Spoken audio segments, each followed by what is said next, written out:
Bonjour à toi et bienvenue dans ce nouvel épisode d'Écrire librement, le podcast où les histoires naissent parfois d'un détail oublié, d'un silence ou d'un objet au fond d'une boîte. Aujourd'hui, j'aimerais te proposer une petite parenthèse douce et inspirante, presque comme une tasse de chocolat chaud au coin du feu.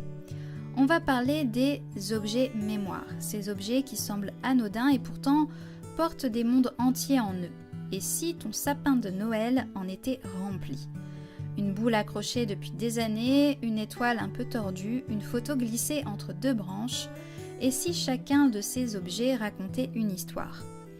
Dans cet épisode, je vais te parler de ces objets porteurs de mémoire dans mon roman Héritage entremêlé et te proposer un petit exercice créatif tout doux pour écrire, toi aussi, ton propre héritage entremêlé. Dans Héritage entremêlé, tout commence avec un carnet. Un journal intime découvert par hasard dans une malle de voyage entre des lettres anciennes et des photos un peu fanées. Ce carnet, c'est une porte d'entrée vers le passé, un fil qu'on tire doucement jusqu'à dénouer les secrets de toute une lignée. Et ce qui m'a toujours fasciné, c'est ça.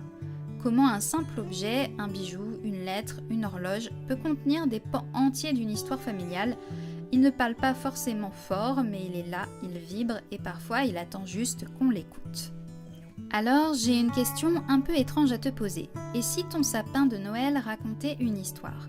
Non, je ne parle pas du conte avec des lutins et du Père Noël. Je parle de ce que toi, tu y accroches. Cette boule dorée qui appartenait à ta grand-mère, ce petit ange que tu fabriquais avec ta mère quand tu avais 8 ans, ce papier cadeau qu'on réutilise chaque année juste pour le fun. Et si au lieu de juste décorer, tu écoutais ce que ton sapin te dit ? Chaque objet pourrait devenir une scène, un souvenir, un début d'histoire. Et si tu écrivais ça, même juste pour toi, même 3 lignes ?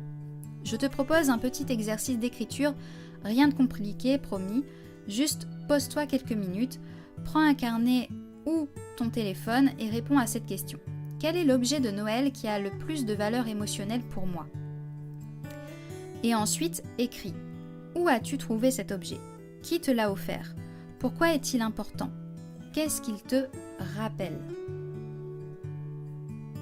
Tu peux aussi écrire à partir d'une photo d'album, d'un objet hérité, d'une recette qu'on fait chaque année. L'idée, c'est pas d'écrire quelque chose de parfait, c'est d'ouvrir une porte vers ton propre héritage, vers ce que tu portes en toi sans toujours le savoir.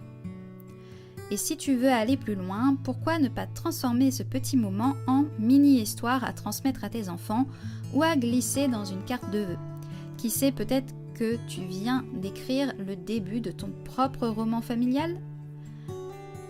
Noël, ce n'est pas que les cadeaux, les paillettes ou les repas, même si, on aime bien aussi les chocolats, ça va sans dire. Noël, c'est un moment où le temps se suspend, où les souvenirs remontent, où l'on se reconnecte à ce qui compte vraiment. Et parfois, un simple objet peut devenir un pont entre les générations. Si cet épisode t'a inspiré, je t'invite à partager ton objet mémoire en commentaire ou à l'écrire pour toi, pour quelqu'un que tu aimes, sans forcément le partager. Ou juste pour le plaisir de laisser une trace. Et si tu veux prolonger cette exploration, tu peux découvrir mon roman Héritage entremêlé, qui parle justement de ça, de ce qu'on hérite, de ce qu'on choisit et de ce qu'on transmet.